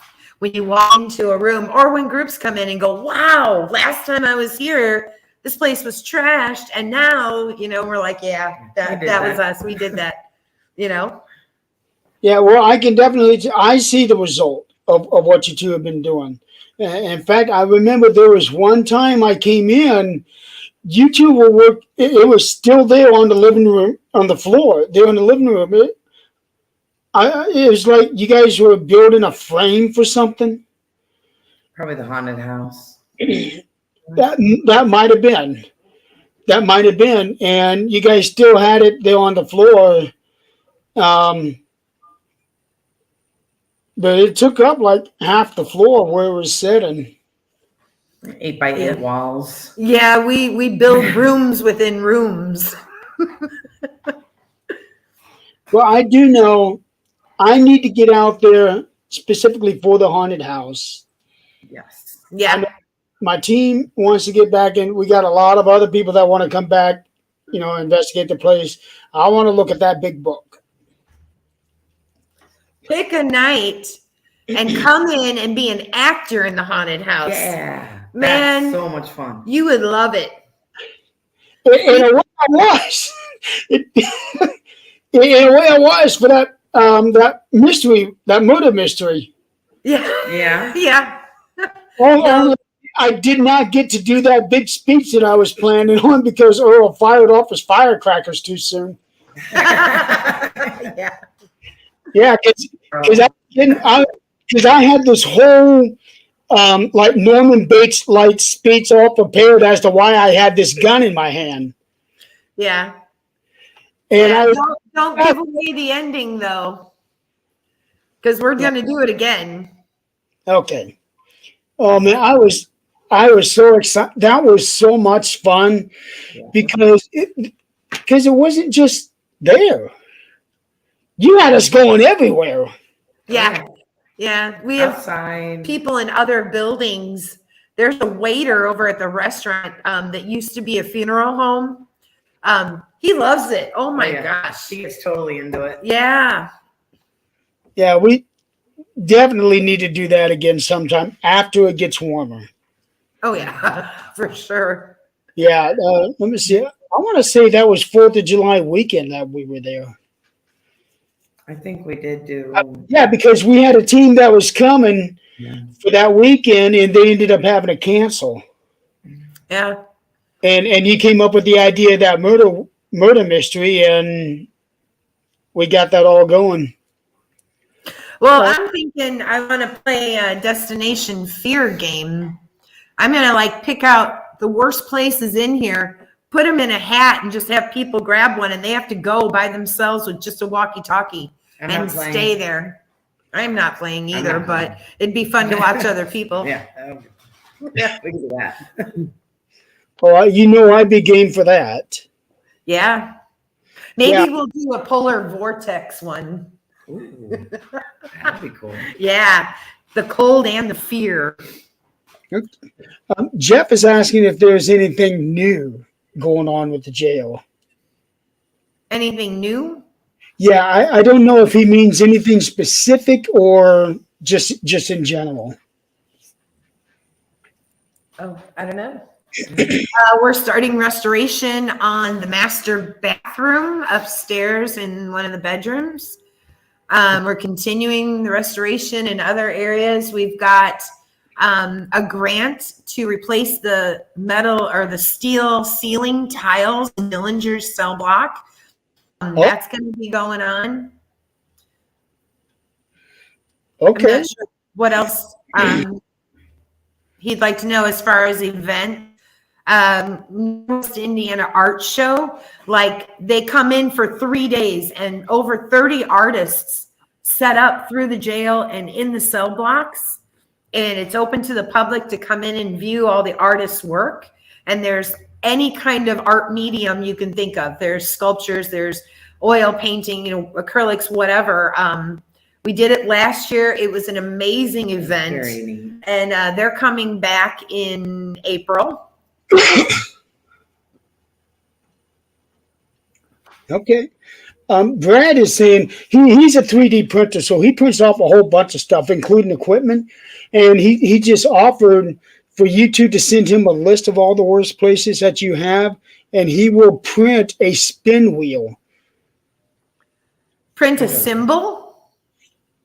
A spin wheel. Oh, a spin wheel. That would be fun. Yes. Yeah, thank you. That would be so much fun to spin the wheel and go. Yeah, that would be pretty cool. Yeah, that'd be great. And he prints off a whole bunch of stuff. He's made equipment for me. He's made K2 holders. Okay. Yeah. And he makes some really, really cool stuff. So I like the idea of a spin wheel. It's like spin the wheel, make the deal. Right? Deal with the devil. Right. Yeah.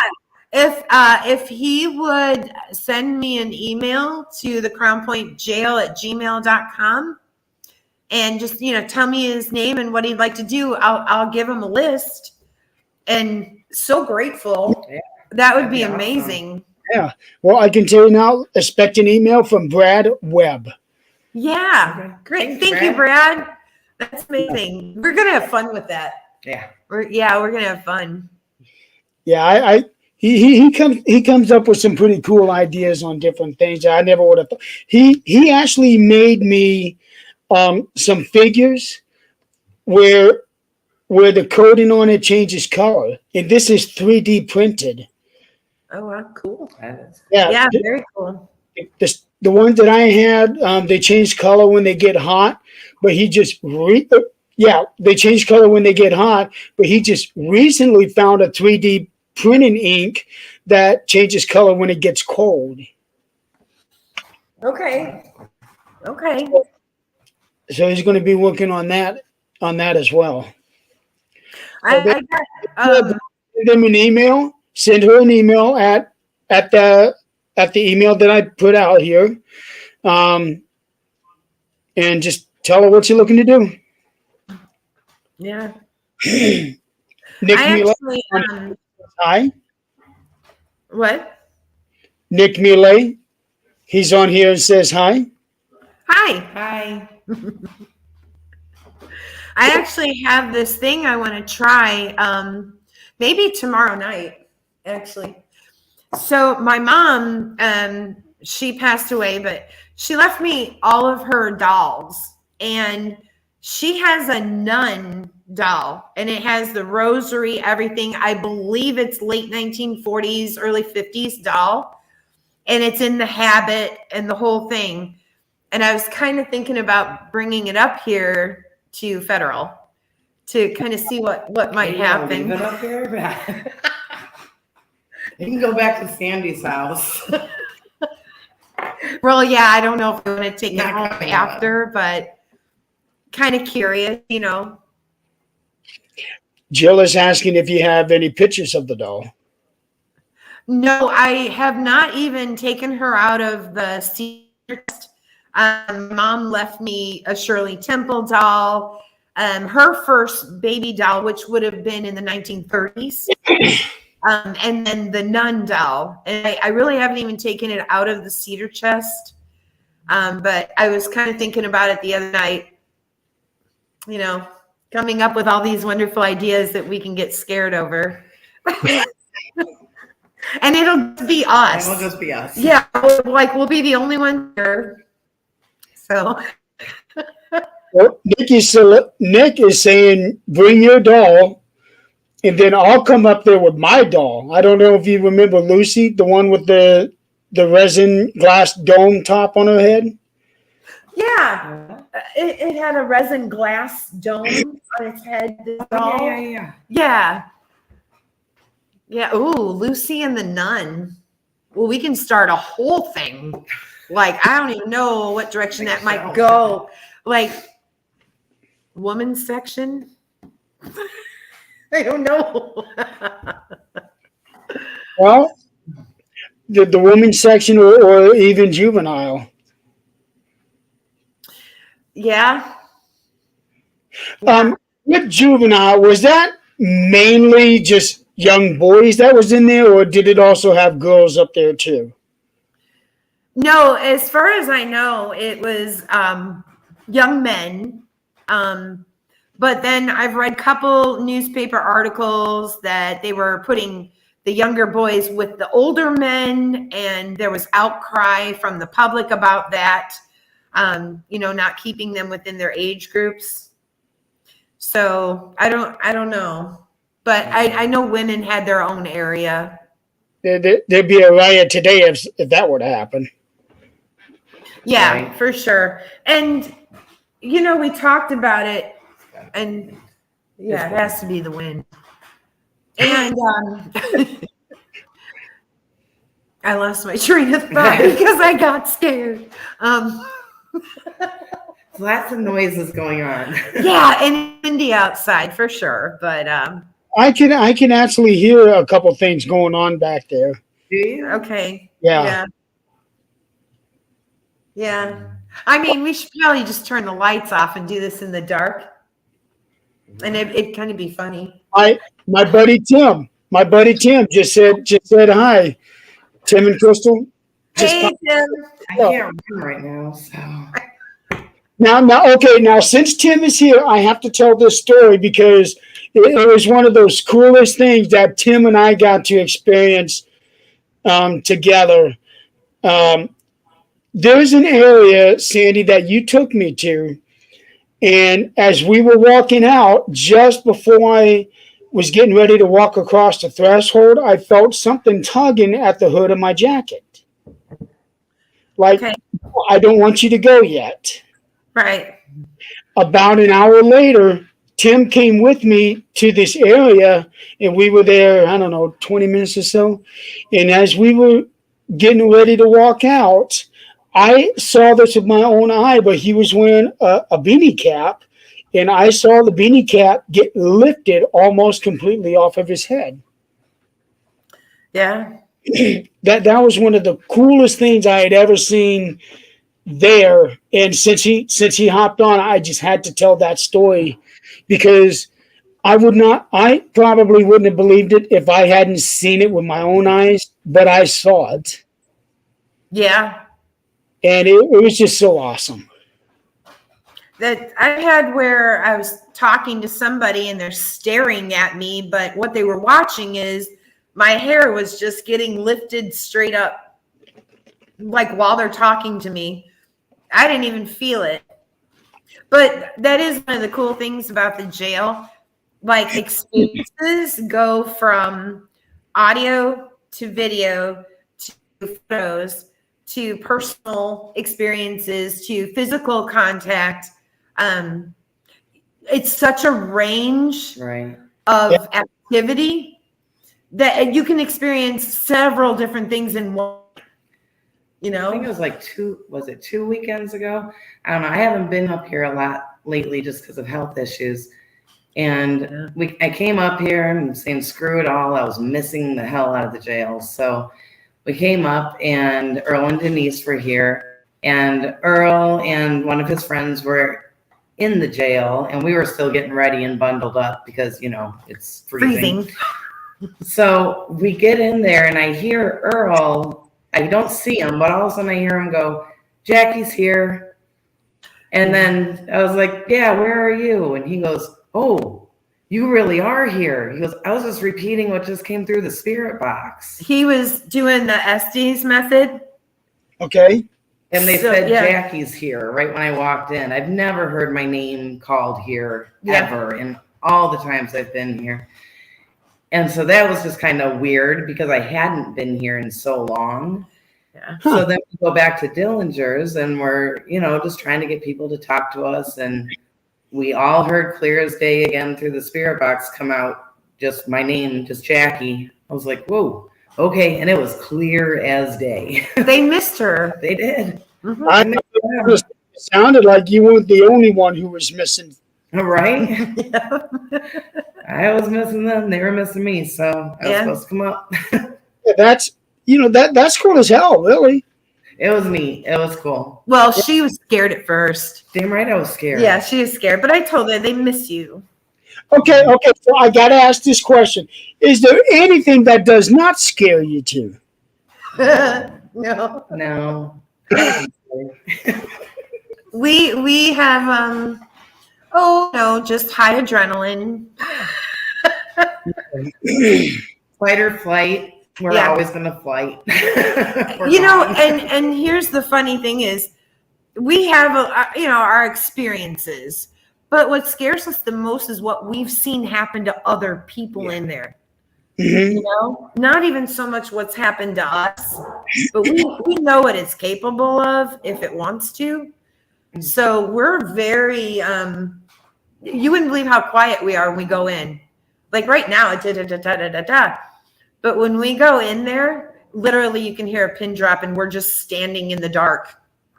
Like we're not even calling anything out. It's funny. I've lost count how many times I stood there in the dark with the two of you, and there's three of us in this building. Yep. Yeah, and we have so much fun. And I think that was one of those times where you lost that lighted up ball. Yeah. Yeah. You go down the hallway. Well, you know how we tell everybody to stand in the doorways and trustees? We're like, yeah, stand in the doorway, put your back to the room, whatever.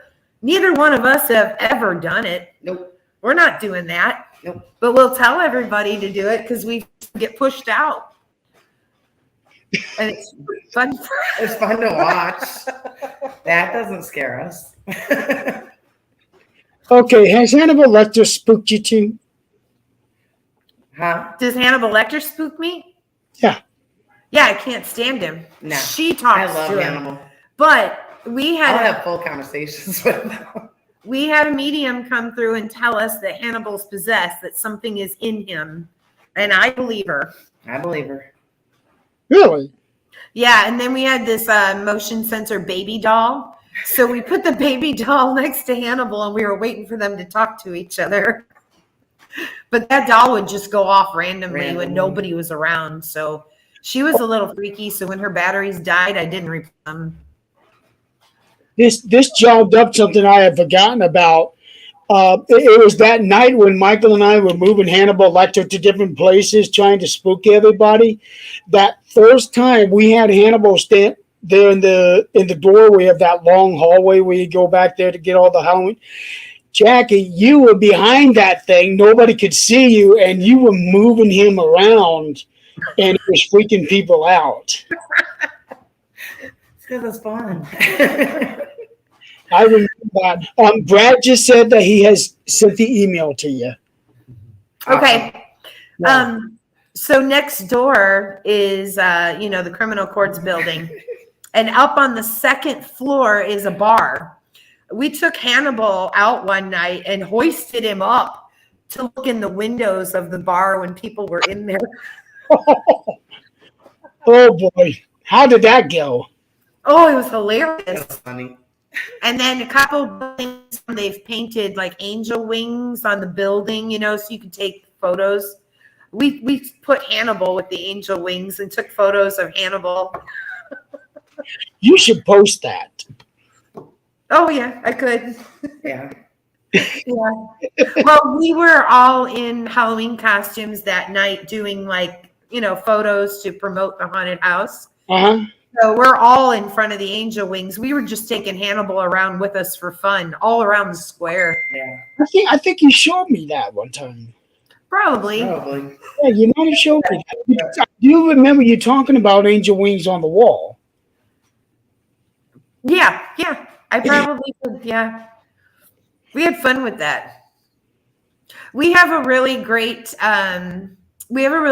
group, like our haunted house group, or if we ever needed any help, we know we could put a call out and so many people would come help us. Like the paranormal community has supported this building for so long and so much in so many ways.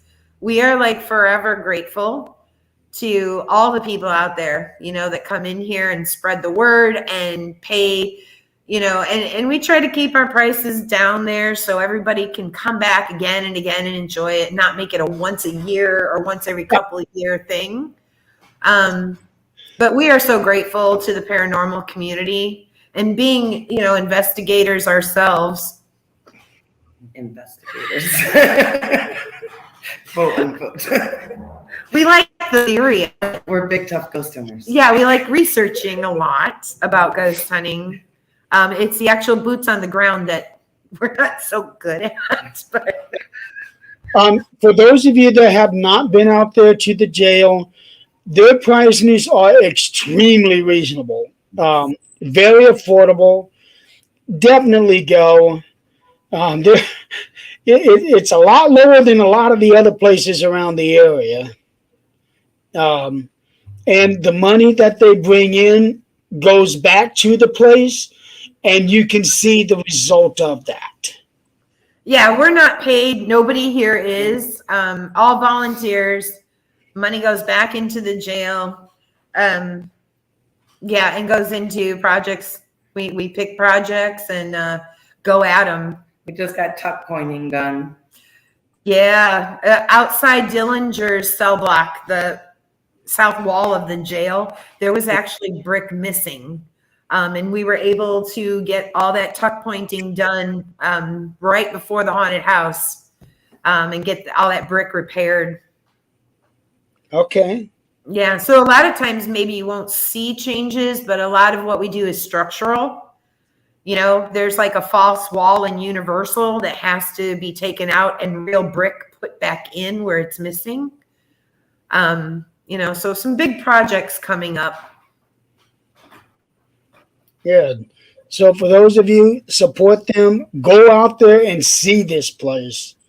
And it is not just investigations on Fridays and Saturday nights, but they have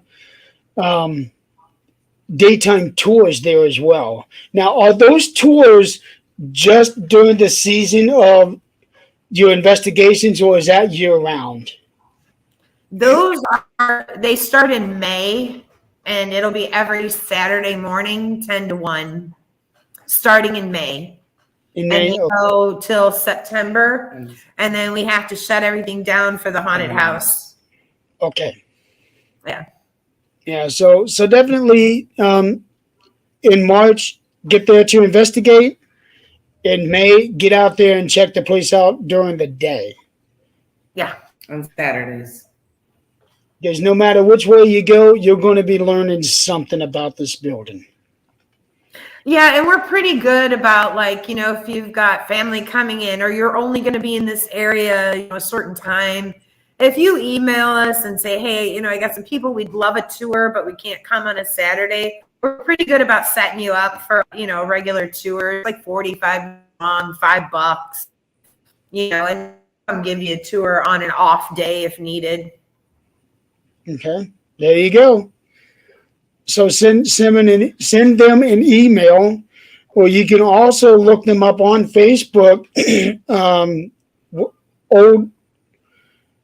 What's the Facebook page name? Old Jail / Sheriff's House. There you go. So check them out. I'm going to get the link for that so that I can. Here we go. And we have a web page. It's it's sheriffshousefoundation.org. I got it. I got it right here. Okay. Okay, don't want that one.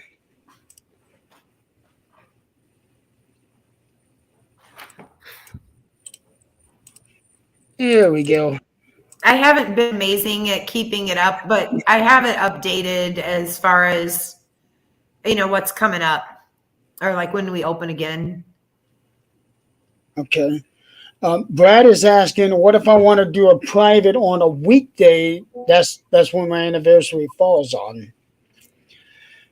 Yeah, like, you know, like I said, if you can't do Saturdays for some reason, and you really want to just, you know, have a tour on a weekday, just got to email us. We'll work something out. We'll work a time out. One of us will be available at some point and we'll get you in on a weekday.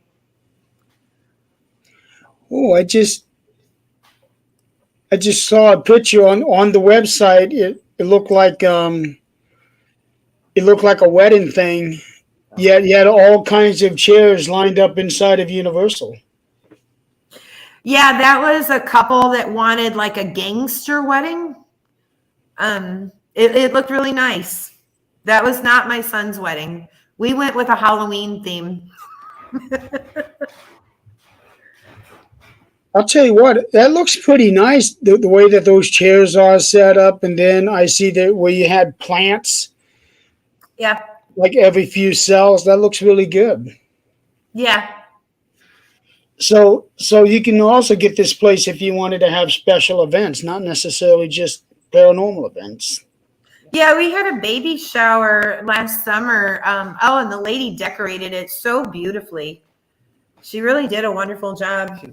I should upload those photos. It was really nice. Yeah, that's definitely cool.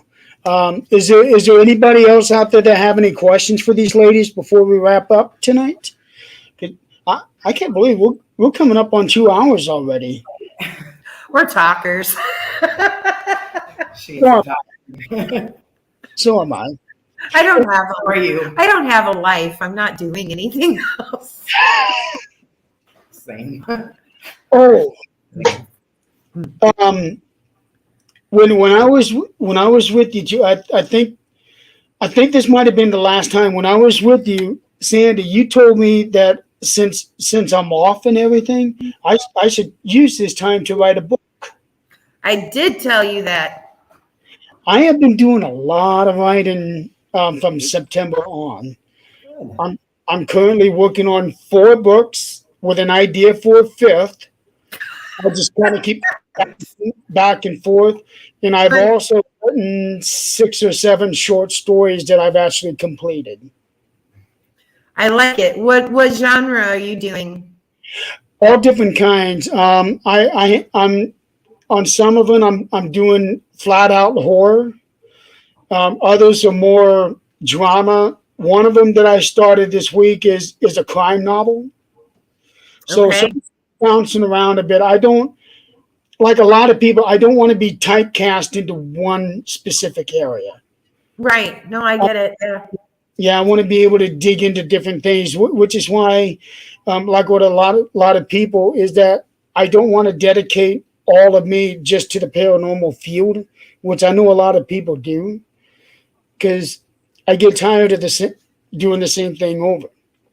So I Yeah. want different things, and that's what I'm doing with the books. Is I'm not focusing on one, scare the shit out of you story. I want those kind of stories, but I also want other stories too that's just going to be drama based or crime based, things like that. 2 of the books that I'm working on are memoirs actually. So they're Okay. fiction too. Yeah. I mean, you got stories to tell, honestly. Yeah. You know, I never realized how many stories I actually had to tell. right? Until you sit down and you start doing a timeline and you start thinking about stuff. It's amazing what we go through that we just like file away in our brain, Yep. So I have taken those words to heart and I've actually started writing a whole bunch of stuff. The trick That's- is actually finishing them. Now, I wrote like a novella, like a horror. And my challenge is I've met a couple of producers who have said, turn it into a screenplay because it would all be shot here, you know. And I have a hard time with that. I don't know how to. I'll learn. I'll take time, but flip it into more of a screenplay. It's a completely different style. It is. It is. And to me, I think it's harder to do a screenplay than it is to actually write a story. All right. Okay, well, we do have one question. Can I hide there for witness protection? Can you look? That's Brad. I didn't hear it. Can I hide there for witness protection? Sure. Well, you might be protected from what you're hiding from, but you'd have to find another way to protect yourself from what's in there. Yeah. Brad, good luck with that one. Take that for what it's worth. So, okay. Well, nobody else has any other questions, so we'll go ahead and wrap up tonight. Well, thank you to thanks. everybody that was listening to us, Yeah. chatter on about the jail because we love our place. And thank you, Jeremy, for asking us to come on.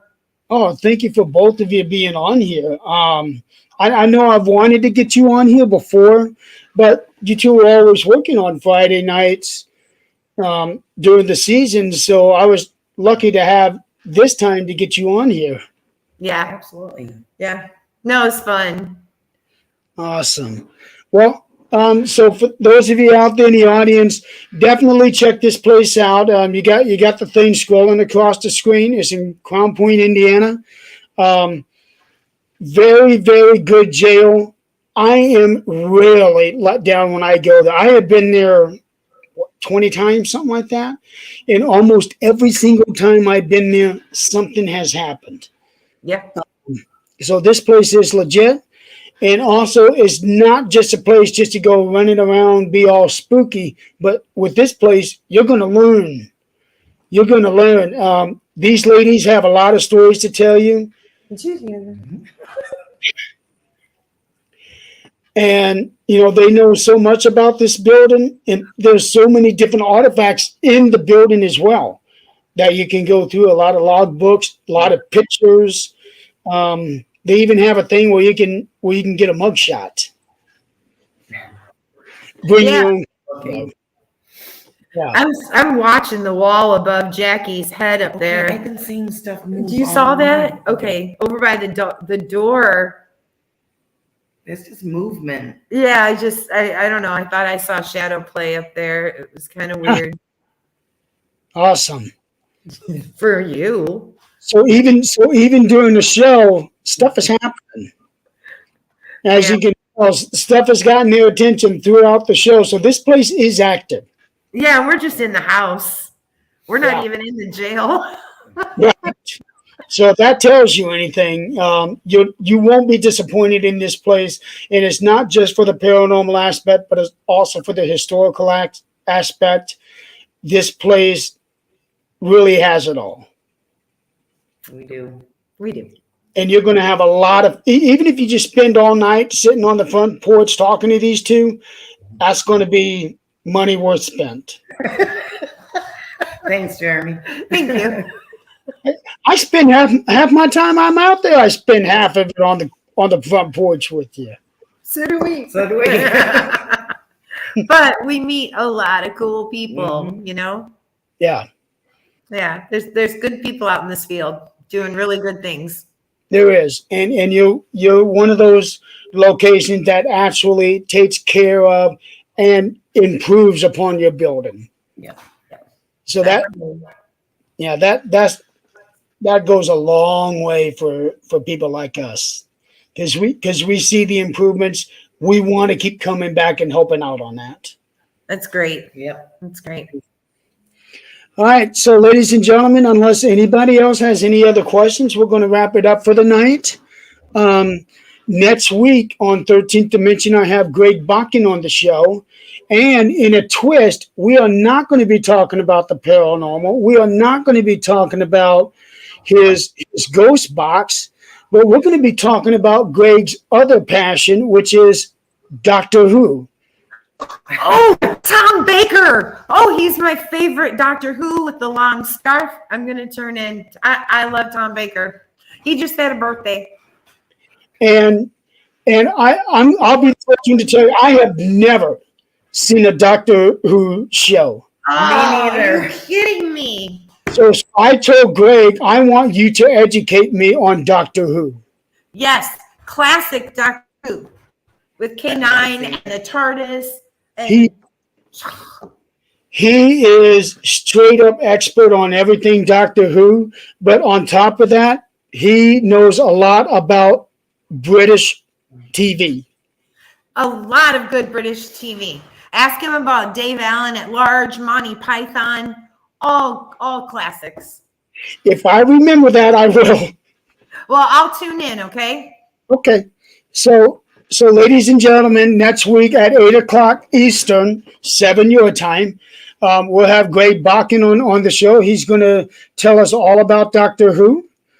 And then on Supernatural Talk on Thursday night, we have Tom Nicholas, who is one of Nick's very best of friends. And they also investigate together. I have investigated with Tom a lot over the last couple of years, so he will be a guest on that show. And as we tune out, we're going to see if we can hear something trying to speak to Jackie and Sandy. Something was really deep. Like it It rumbled, whatever that was. Okay, we're good. Got the flashlight. Got your flashlight in case the power goes out. Yes. Go out there and investigate, see who's trying to make contact with you. Because it sounds like somebody is getting antsy to have visitors again. Yeah. So Yeah. Okay. All right. Well, thank you two again for being on this show. It's such a pleasure to have you on here. And once I talk to, like I said, I haven't talked to the team about doing investigations yet this year, but I do know that I want to get back out there again at some point this year. All right. We'll So, talk soon then. all righty. So goodbye, Scooby. Goodbye, Shaggy. Bye. I forget which one is which. I'm Shaggy. Scoobs. Okay. Shaggy. Shaggy. So while they go out there enjoying the rest of the game, Fred, Velma, Dak, hopefully they will find their own little Scrappy later. Scrappy bait. So until next week, thank you guys for playing along. Thank you two for being on the show, and we will see you guys next week. All right. Bye. We're out. Bye.